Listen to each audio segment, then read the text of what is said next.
তো বন্ধুরা, আজকে সকালের ব্রেকফাস্টে বসে গেছি আম মুড়ি খেতে।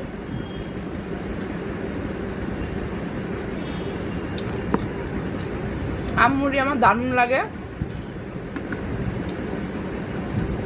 আর আমাদের গাছের আম এত সুন্দর, অতুলনীয়। আর এই আমের দিনে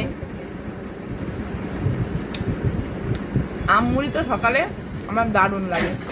আর এই যে কি বলতো, কাঁঠাল।